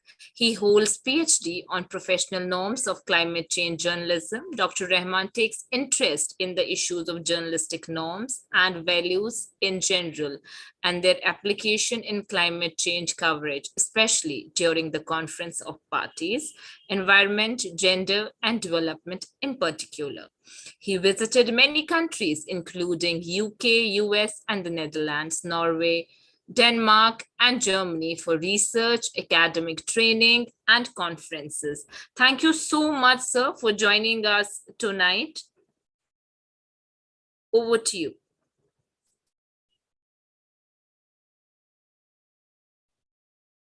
Your mic is, we can't hear you, sir. Is the mic, no, mic is on, I think. No, your mic is, yeah, you need to.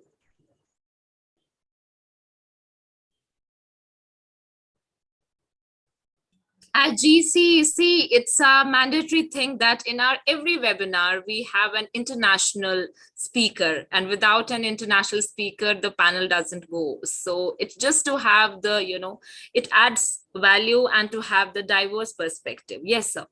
Yeah.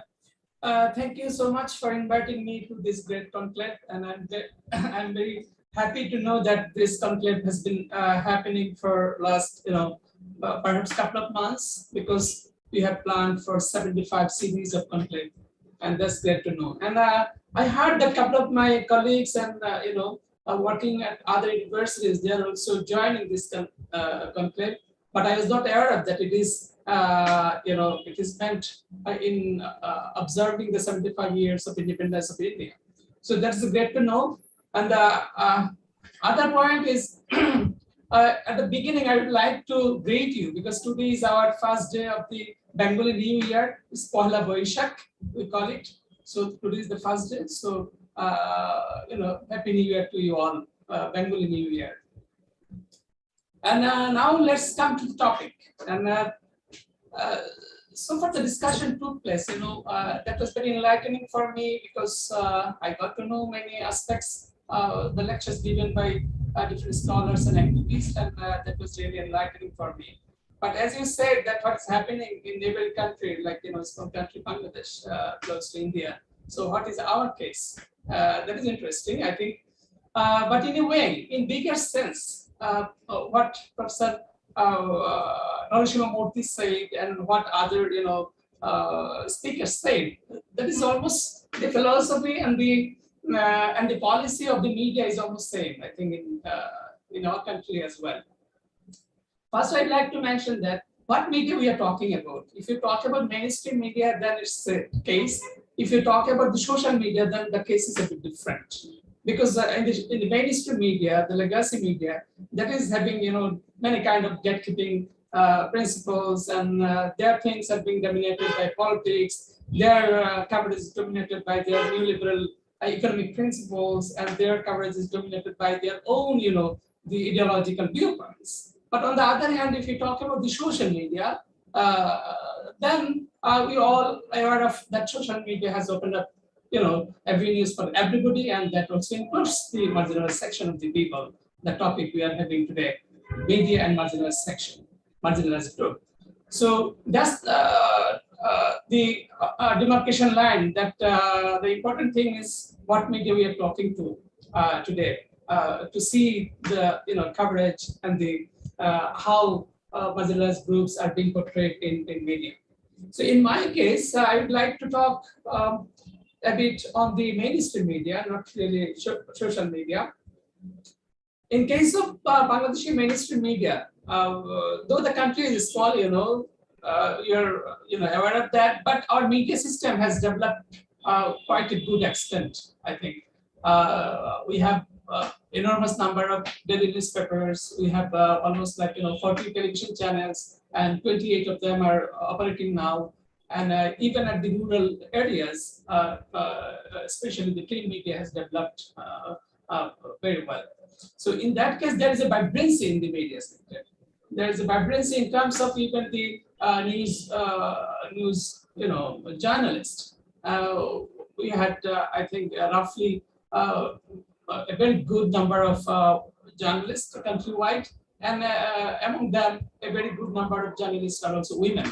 That is a positive thing when we talk about the media and marginalized groups. Because what marginalized groups we talk about, that is also an important point here, because the viewpoints we have heard from other speakers is like, the lead group in India, or some speakers mentioned about Muslims and Adivasis and some other populations. But I think it's a very elastic thing that we need to understand first, that what communities and what groups we usually refer to when we talk about the marginalized groups. In the context of Bangladesh, we usually think of the ethnic minorities. They are marginalized in Bangladesh.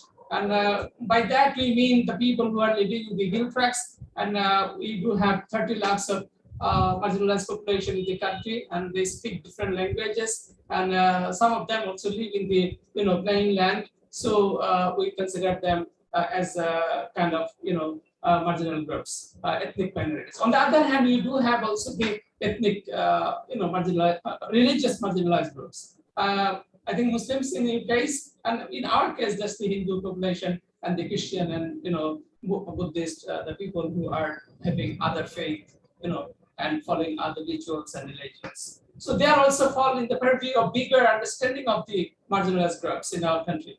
And again, then if you go through the professional groups, then we do have the DOMS people who work at the medical center, the cleaner, and all the people, even the people who live live in far places, like people hard to reach, the people who live in the island, people who live in the coastal areas, people who live in the chor, we call them. The chor is a newly developed land in the middle of the river. That is a chor, we call it, we refer to. So the people who live in those places, they are also seen as marginalized. But on the other hand, being a very patriarchal country in South Asia, Bangladesh, women have also been marginalized for a longer time. Even still, we think they are marginalized, though we have distinguished panelists today in our conclave, but women from different perspective is still being marginalized in the society. So what happens to them when they are portrayed in the media? That's also a very interesting case. So therefore, I think even the transgender population, they are marginalized. So whose case we are talking about? That's really important because women are presented in a way that's maybe a bit positive and affirmative way. Women are being represented in the media, but on the other hand, the professionally marginalized group, they are almost like missing in the media. So the bigger binary I would like to use, the binary is also problematic, but still either marginalized group in the media is absent, or they are, when they are portrayed, they are misrepresented.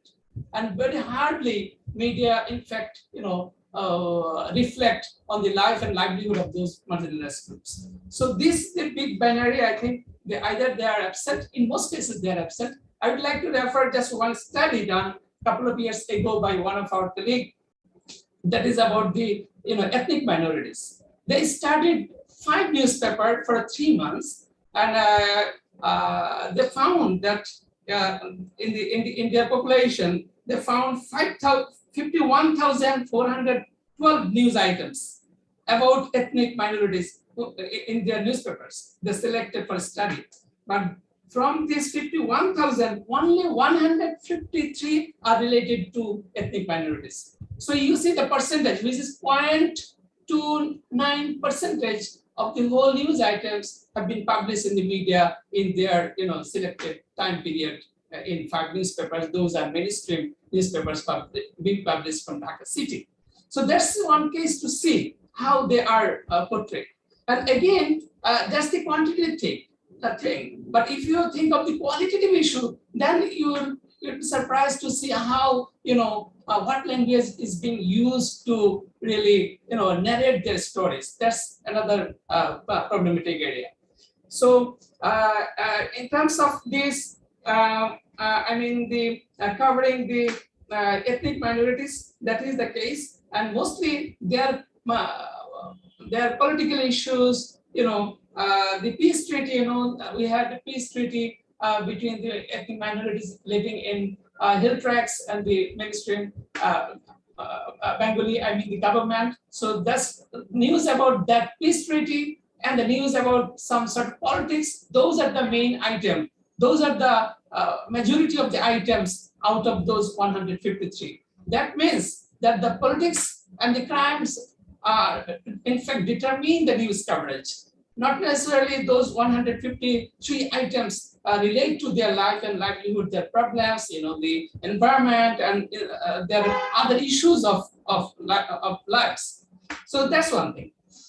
Another thing I would like to reflect to about the religious minority groups, like Hindu population. I'd like to give you 2 examples. One is before 71, in 64, there was a big riot in Dhaka, and that time our one of the prestigious newspaper called Ittefaq, the Delhi Ittefaq, came up with a news item that the responsibility of the then Pakistan, I mean when Bangladesh was part of that, is to protect the minority groups, I mean religiously minority Hindu groups in our country. So that was a positive aspect. That positively media contributed to the protection of the religiously minority population in the country.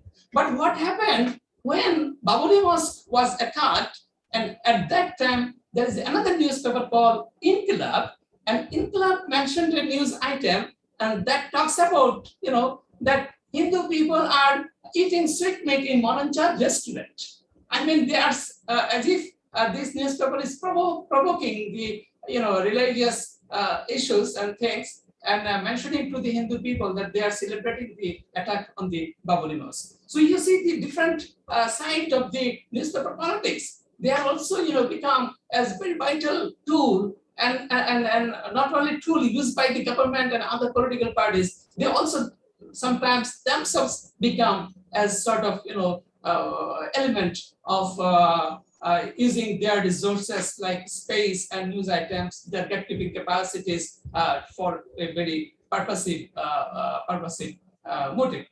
So that is the case. But when you see that minority groups especially the Hindu religious minorities are being covered, especially when things takes place, like puja and in other celebrations, when something is something happened, then media follow those items. But that is the event based. I call it that they follow the event. When something happens, then media follow that, media publish on that, and media also sometimes go for follow-up stories. But very hardly we see that media take those issues as sort of process. Process, I mean that taking those issues from a holistic point of view and seeing the different dimensions and different aspects of the issue and talking on and reflecting on the life and livelihood and their culture and their protection, their security and all other stuffs that which is required for leading a good life in the country. So those things are missing. Only media follow them when something wrong takes place. That is, their journalism is very much event driven. They are not process driven. So that's about the religious minority. I not take long time. Just one more point about the women. So women are covered. I myself did a study a couple of years back, and I investigated 5 newspapers, 5 online news portals, 5 television, and I have found that women are only covered when they are, subject to victimization or either raped or, tortured and in different ways. And very hardly newspaper reflect on different other socio-cultural discrimination to women. So there's again the language which is being used to narrate the women, stories regarding women is very fragmented, and they represent women's issues and hardly show up to make justice to women, rather sexualizing the issues, and that is also sort of double victimization to the women in the society. So this is how things are happening in Bangladesh. But again, why is that? Especially the thing is, what media we are talking about, because media itself, we need to think of the policy and the philosophy of the media.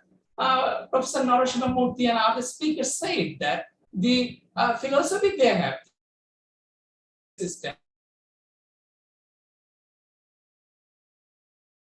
media, those covered social issues.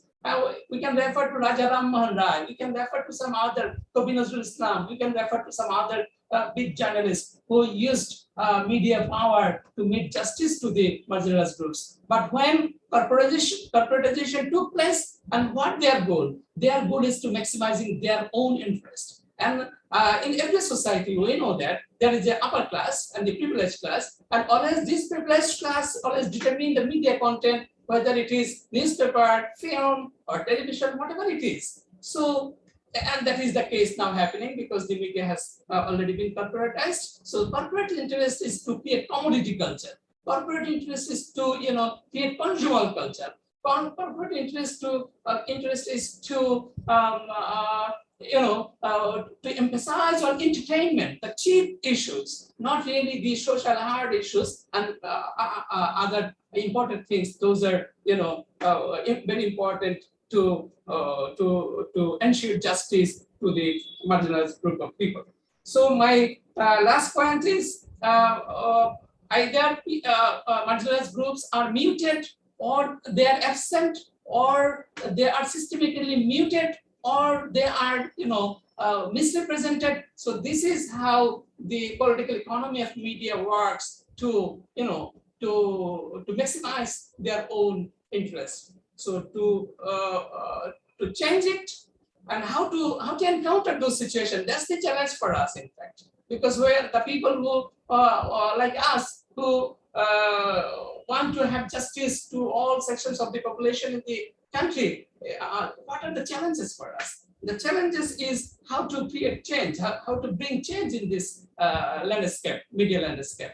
So we talked about how to do advocacy journalism, how to advocate for the just process, and we also talk about they're connecting the dots of different events taking place in different spaces, this connecting dot and making them a comprehensive entity and whole, and to create just and human society is so important. So therefore, the voiceless, though someone in the beginning said that Arundhati Roy, she said that everybody has a voice. Yes, everybody has a voice, but still people are being muted systematically by the powerful elites, by the powerful media, by the powerful political parties, and we need to give voice to those voiceless. That means we need to reflect on their issues so that things are, on board to meet justice for those people. And therefore, I, as an academician working for last 25 years at the university, I think the ownership of the media is the most problematic thing. That until or unless we can change the ownership, we can change, we can bring, people who are sensitive to those issues on the in the media ownership structure, we hardly have any changes in the media coverage of marginalized group. Number two is, the news management and the news structure. That is also important because we have talked about only the content, but in the news management, women have been working very well and they are good in numbers, but still their lens is like in the patriarchal lens. Very hardly, it does not necessarily mean that once we have a good number of women in the media, that will necessarily ensuring, justice to women and more coverage to women. So again, the sensitization of the people who are working in the media, so that they goes for the stories, those are important for their own, own interest, and also inclusion in the media management, news management, like, recruiting people from marginalized section, including people from different marginalized groups. That is important because they can only talk about on their stories very well rather than the outsider, because we people are outsider to them, to the issues, because they are in the more appropriate position to understand what is happening. So these things also need to be thought about, and I look forward that one day we will have a good and just media that ensure justice to everybody. Thank you so much. I end here. Professor Rahman, thank you so much for this in-depth. I mean, at a glance, we could now, I think those who are attending the webinar now have an idea that, we not only share boundaries, but we have so many issues in common, Bangladesh and India, because, marginalized communities, how the state is looking at the communities, the role of the journalists, the role of the academicians, and the role of the researchers and activists. So if we all come together and, come up with policy, because, if you really want to do something, we all need to come on a common platform, have a dialogue, and then, make efforts collectively, because, when you make collectively efforts, things happen. Thank you so much, sir, for joining us from Bangladesh. Thank you so much once again. And now we are almost about to conclude our webinar for tonight. But before that, मैं अपने colleague को doctor Anil Kumar Mishra ji को एक बार वापस बुलाना चाहूंगी. आप conclude करिए सर, आप आके कुछ points, because he is the session chair, and this is a very important findings from, because today we had a discourse, we had a discourse from different people talking from different walks of lives and their expertise and their observations. Yes, Dr. Mishra, आप सुन रहे हैं? हाँ, yeah. Thank you. बहुत जरूरी बातें कही गई हैं. खास तौर से मैं अगर सारे वक्ता जो हमारे स्पीकर्स हैं उनकी बात को कंक्लूड करूं तो मुझे 2-3 पॉइंट्स बहुत इंपॉर्टेंट नजर आते हैं. जैसे मीना ने बहुत इंपॉर्टेंट बात कही है, पूरे पॉलिटिक्स का जो जिस तरीके से मेजोरिटेरियन पॉलिटिक्स इस देश में जिस दिशा में जा रही है, उससे बहुत बड़ा खतरा हमारे लोकतंत्र को है, हमारे संविधान को भी है. जिस हिंदुत्व फोर्सेस की उन्होंने बात की, वो मीडिया में और खास तौर से जो पूरी कॉर्पोरेट पॉलिटिक्स और जो सवर्ण हेजेमनी है, जो upper caste hegemony, so called upper caste hegemony है, उस हेजेमनी को जिस तरीके से कंट्रोल किया जा रहा है पॉलिटिकली, वो बहुत ही डेंजरस है. और हमारे जो बहुत अच्छी बात लोगों ने कही कि हमें इसके प्रति बहुत कॉन्शियस होने की जरूरत है. प्रोफेसर नरसिंगा मूर्ति सर ने बहुत इंपॉर्टेंट बात कही कि मीडिया का जो पूरा न्यू लिबरल इकोनॉमी के आने के बाद मीडिया का जो पूरी जो पॉलिटिकल इकोनॉमी हमारे देश में बदली है, खासतौर से एफडीआई वगैरह के आने के बाद, तो उसके कॉन्टेक्स्ट में जब चीजों को हम देखेंगे तो हमारे सामने एक बहुत ही साफ तस्वीर देखने को मिलेगी।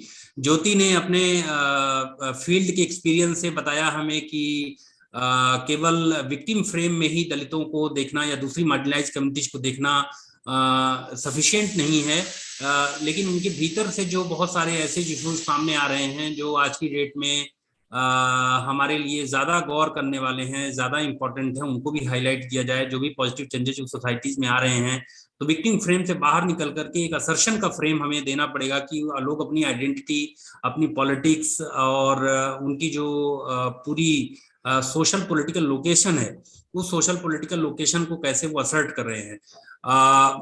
डॉक्टर मुजीफुर रहमान ने बांग्लादेश से एक बहुत इंपॉर्टेंट पर्सपेक्टिव बताया है, और जैसा कि तबीना जी ने बिल्कुल सही तरीके से उसको पॉइंट आउट किया कि हम केवल बाउंड्री शेयर नहीं करते, बल्कि हमारी सोसाइटीज की जो विशेषताएं हैं, जो कैरेक्टरिस्टिक्स हैं, वो भी हमारी लगभग एक जैसी हैं, और हमारी जो समस्याएं हैं, हमारी जो प्रॉब्लम्स हैं, वो भी लगभग एक जैसी हैं। चाहे माइनॉरिटीज के सवाल को, सोशल माइनॉरिटीज की जो मैं बात कर रहा था, उनके सवाल को, चाहे बांग्लादेश हो, चाहे पाकिस्तान हो, चाहे भारत हो, इन सारे देशों में ही जो सोशल माइनॉरिटीज हैं, उनके खिलाफ एक तरह का विछंड, एक तरह की डोमिनेंट पॉलिटिक्स को जो है वो लगातार मजबूत किया जा रहा है, और उसकी वजह से हमारा मीडिया में जो रिप्रेजेंटेशन है, उनके जो इश्यूज हैं, उनके जो चैलेंजेस हैं, सोसाइटी की जो डायनेमिक्स हैं, उनको पर्याप्त मौका, पर्याप्त स्पेस नहीं दिया जा रहा है।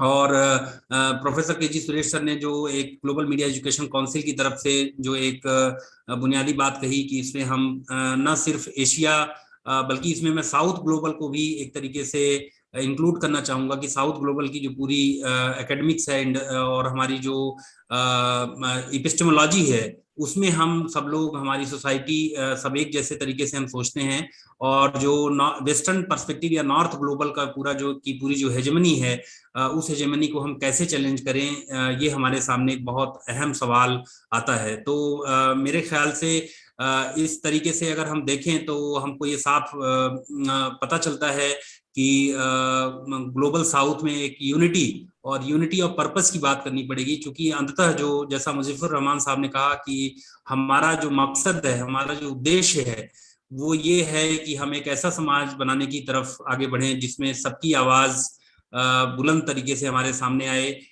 सबको बराबरी का हक मिले, सब इज्जत के साथ जिंदगी जिए, किसी को किसी के जीवन पर खतरा न महसूस हो, जिसकी कल्पना हमारे आज के जो, जिनके उपलक्ष्य में ये सेमिनार हमने मीडिया और मार्जिनलाइज्ड सोसाइटी रखा है, डॉक्टर बाबा साहब भीमराव अंबेडकर, उनकी जो एक सोशल डेमोक्रेसी की जो बात थी कि केवल हमारी पॉलिटिकल डेमोक्रेसी की बात नहीं है, सोशल और इकोनॉमिक जस्टिस की भी बात है, उसको हम कैसे रियलाइज करेंगे और हमारे देश का जो हर नागरिक है उसको ये सारे अधिकार मिलेंगे, ये बहुत इंपॉर्टेंट बात हो जाती है। तो ऐसे में हमारे जो वेरियस सोशल एक्टिविस्ट हैं, जो लेखक हैं, लेखिकाएं हैं, कवि हैं, जो एकेडमिशियंस हैं, जो जर्नलिस्ट हैं, उन सब की एक बहुत डिफरेंट और बहुत इंपॉर्टेंट भूमिका, एक इंपॉर्टेंट रोल जो है वो सामने निकल कर आता है।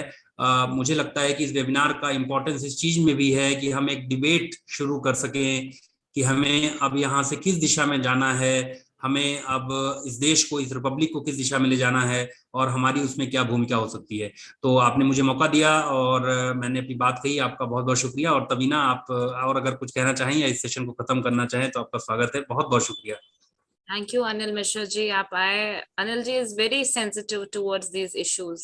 जब भी हमें कभी यूनिवर्सिटी में टाइम मिलता है तो हम issues को, because he teaches development journalism, he is head of development journalism. Thank you. But I think Professor Suresh अगर conclude करे, because we are honored to have him and he has been पूरा constantly, इतना सारे occupation छोड़ के he has been here with us. So sir, if you would like to, yeah. I just want to congratulate you, Tabina. This has been one of the finest sessions of the entire conclave, and my special thanks to all the panelists. They spoke extremely well. One may agree, one may disagree, but that's the whole idea. The whole idea is that let's bring all ideas together. This is an idea exchange where we see, sharing of ideas, sharing of experiences, and that's what the entire concept behind this Communication Conclave is. And in that spirit, I found that, we have views across the spectrum, which were, on the one hand, we had voices from across the border, from Bangladesh. We had a perspective from Professor Narasimhamurthy, who spoke about the threats of the corporatization of media. You had a perspective from Dr. Anil Kumar Mishra ji.